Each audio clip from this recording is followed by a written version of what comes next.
तो जैसा कि हमने हमारे लास्ट वीडियो में देखा था कि लूजिंग और जूनिंग सीनियर वुल्फ वुमन के साथ बातें कर रहे होते हैं कि तभी वहाँ पर बीच में जीलेंग आ जाता है और अपने साथ जूनिंग को उठा करके एक माइन के अंदर ले आता है और लूजिंग भी उनका पीछा करते हुए उस माइन के अंदर आ गया था। और अब आगे तो हमारी वीडियो की स्टार्टिंग भी उसी माइन से होती है जहाँ पर जूनिंग कुछ चेंज से लटकी हुई होती है और वो चेंज ऊपर से कुछ सेक्शंस में डिवाइड होती है और जैसे जैसे वहाँ पर आवाज होगी वैसे वैसे एक एक सेक्शन में आग लगती जाएगी और वैसे ही जूनिंग भी उस जलते हुए फर्नेस के करीब पहुँचती जाएगी और जैसे ही लास्ट वाले सेक्शन में आग लगेगी तो जूनिंग उस जलते हुए फर्नेस में गिरकर खत्म हो जाएगी, जिसे देखकर लूजिंग गुस्से में जीलेंग से कहता है कि तुम जूनिंग को यहाँ से जाने दो वरना फाइट के लिए रेडी रहो। और वहीं ये सुन के जीलेंग भी गुस्से में आ जाता है, इसलिए वो वहाँ पर एक बड़े से स्नेक को समन करता है जो कि जाकर के लूजिंग के ऊपर अटैक करता है। तो लूजिंग उसका मुंह पकड़ के उससे बचने की कोशिश करने लगता है और उसी के बीच में जीलेंग लूजिंग से कहता है कि तुम्हें यहाँ पर आवाज नहीं करनी चाहिए क्योंकि यहाँ पर जितनी आवाज होगी उतने जल्दी उन सभी सेक्शंस में आग लगेगी। जिसे सुनकर लूजिंग भी समझ जाता है कि अगर उसने यहाँ पर अपनी कोई भी टेक्निक यूज की तो जूनिंग को यहाँ पर प्रॉब्लम हो सकती है, इसीलिए उसे स्नेक को हराने के लिए कोई और रास्ता सोचना होगा। और वहीं ये देखकर जूनिंग भी सोचने लगती है कि लूजिंग उसकी वजह से सही से फाइट नहीं कर पा रहा है, इसीलिए उसे यहाँ से किसी भी तरीके से आजाद होना ही होगा और इसीलिए वो अपने पास से एक नीडल को निकालकर उसकी मदद से वहाँ पर उन चेन्स को काटने लगती है। लेकिन तभी वहाँ पर उस स्नेक की आवाज की वजह से एक और सेक्शन में आग लग जाती है और जूनिंग और भी नीचे आ जाती है और ये देखकर लूजिंग को भी समझ नहीं आता है कि वो यहाँ पर बिना आवाज किए इस स्नेक को कैसे मारे। लेकिन तभी वहाँ पर लूजिंग को एक आइडिया आता है और वो उस स्नेक के मुंह के अंदर घुस जाता है जहाँ पर वो अपने डैगर की मदद से अंदर कई सारे कट लगाता है, जिसकी वजह से उस स्नेक का वहीं पर ही काम खत्म हो जाता है। और वहीं लूजिंग के पास उस डैगर को देखकर जीलेंग गुस्से में आ जाता है क्योंकि वो डैगर जीलेंग का होता है जिसे कि लूजिंग ने उससे छीन लिया था, इसीलिए वो गुस्से में लूजिंग के ऊपर अटैक करता है जिसे कि लूजिंग अपने डैगर का यूज करके बड़ी आसानी से डिस्ट्रॉय कर देता है। और फिर वो जीलेंग के पास में आकर उसे धोने लगता है जहाँ पर वो उसे अच्छी तरीके से धोने के बाद उसे एक जोरदार का पंच मारकर जमीन पर लाकर पटक देता है। और वहीं जीलेंग की इतनी सारी धुलाई को देखकर जूनिंग भी खुश हो जाती है और वो उस चेन को काट ही रही होती है कि तभी वहाँ पर उसकी नजर ऊपर खड़े हुए 4 जनरल्स के ऊपर जाती है, जिन्हें देखकर वो वहाँ पर बहुत ज्यादा ही घबरा जाती है। और वहीं जीलेंग भी ये कहते हुए खड़ा हो गया होता है कि तुम मेरे डैगर का अच्छा इस्तेमाल कर लेते हो। तो जीलेंग को फिर से खड़ा हुआ देख करके लूजिंग उसे मारने के लिए जाता है, लेकिन तभी जीलेंग अपनी पावर्स की मदद से उसे वहीं पर ही रोक देता है और वो लूजिंग को अपने इल्यूजन के अंदर फंसा लेता है। और हम लूजिंग को उस इल्यूजन के अंदर देखते हैं जहाँ पर उसके सामने जूनिंग होती है और उसे आजाद देखकर लूजिंग वहाँ पर बहुत ज्यादा ही खुश होता है कि तभी वहाँ पर जूनिंग अपनी पॉइजन नीडल से उसके ऊपर अटैक कर देती है, जिनसे कि लूजिंग वहाँ पर बड़ी मुश्किल से बचता है। और ये देखकर लूजिंग को वहाँ पर कुछ भी समझ में नहीं आता है कि आखिर जूनिंग ने ऐसा क्यों किया है और वो इस बारे में सोच ही रहा होता है कि तभी वहाँ पर कई सारी चेन्स आकर के उसे पकड़ लेती हैं और जूनिंग उससे कहती है कि तुम यहाँ पर जितना ज्यादा स्ट्रगल करोगे तुम अपने लोगों को उतना ज्यादा ही नुकसान पहुँचाओगे। और ये कहकर वो उसके ऊपर अटैक कर देती है, जिसकी वजह से लूजिंग की हालत वहाँ पर बहुत ज्यादा ही खराब हो जाती है। और हम देखते हैं कि इन सब की वजह से रियल वर्ल्ड में भी उसके मुंह से खून निकलने लगता है, जिसे देखकर जूनिंग को भी उसकी बहुत ज्यादा फिक्र होती है, इसीलिए वो अपनी चेन को और भी जल्दी जल्दी काटने लगती है। और वहीं इल्यूजन के अंदर जूनिंग लूजिंग की तरफ बढ़ते हुए कहते हैं कि अगर तुम यहाँ पर अपने प्यार को बचाना चाहते हो तो तुम्हें यहाँ पर सरेंडर कर देना चाहिए।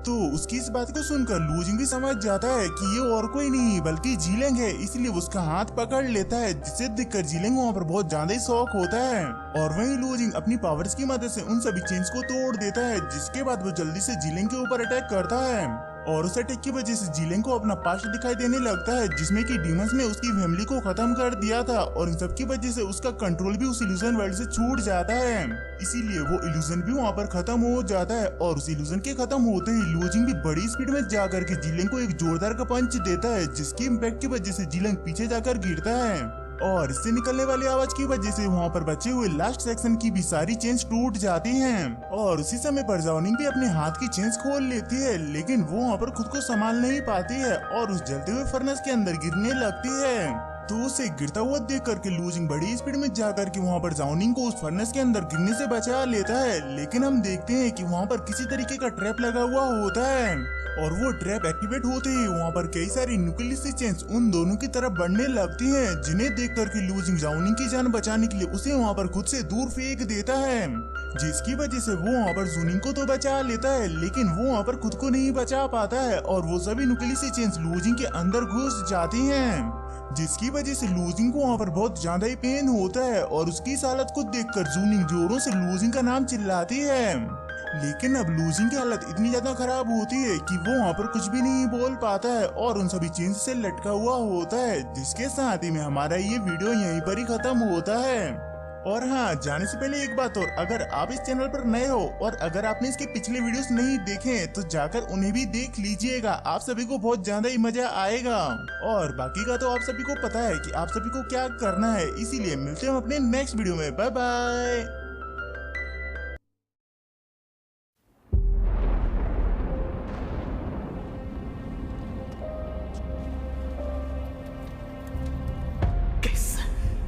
吸收斗气的速度远超之前，却为什么无法凝聚于体内？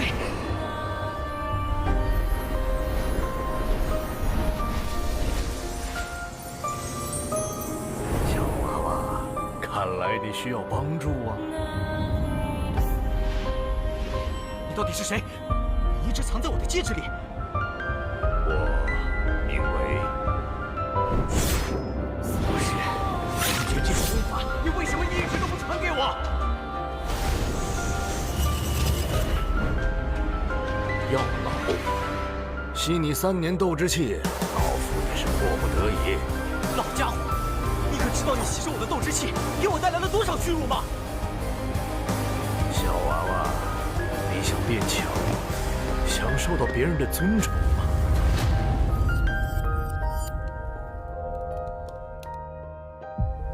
是时候前去迦南学院了。早日找到陨落心眼，也可以早日为你炼制躯体。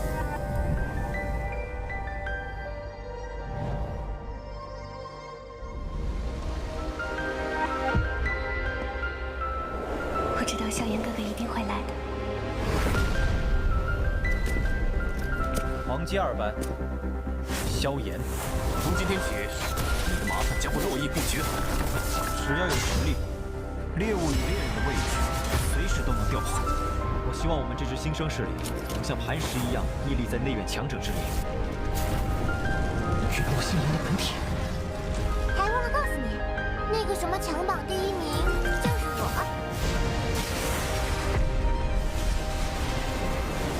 就让本王送你上路吧。挑战我，只是萧炎哥哥说想看见我耀眼的一面。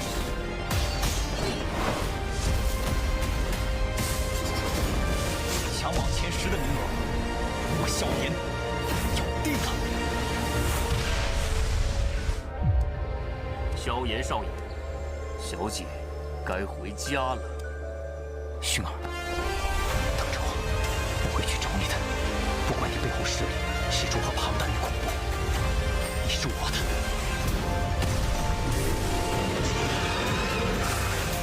守住，千万不能让火蟒突破，否则整个迦南学院将毁于一旦。大长老，那就别怪韩某出手硬抢了。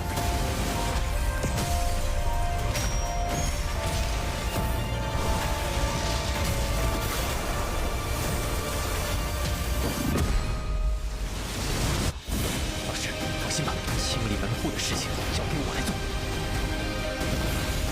要是你，师兄会让你和老师一起永埋死地。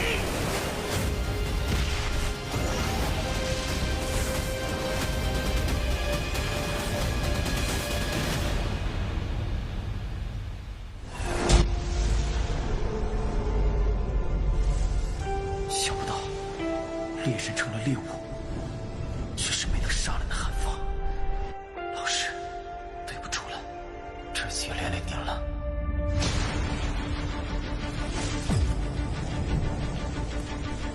离开吧，弱者没有资格拥有的。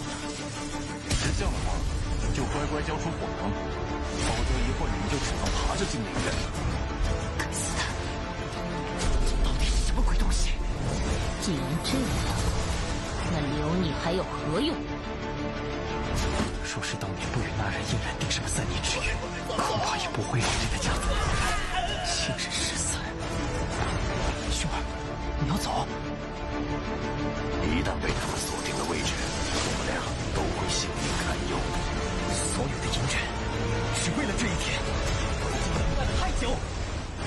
今天若是你能够安然无恙地走下擂台，萧炎从此不再踏进迦南学院半步。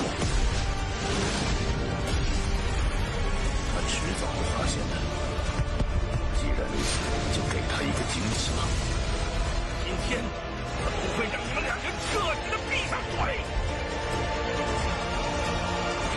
就算他还活着，你们之间也绝不可能。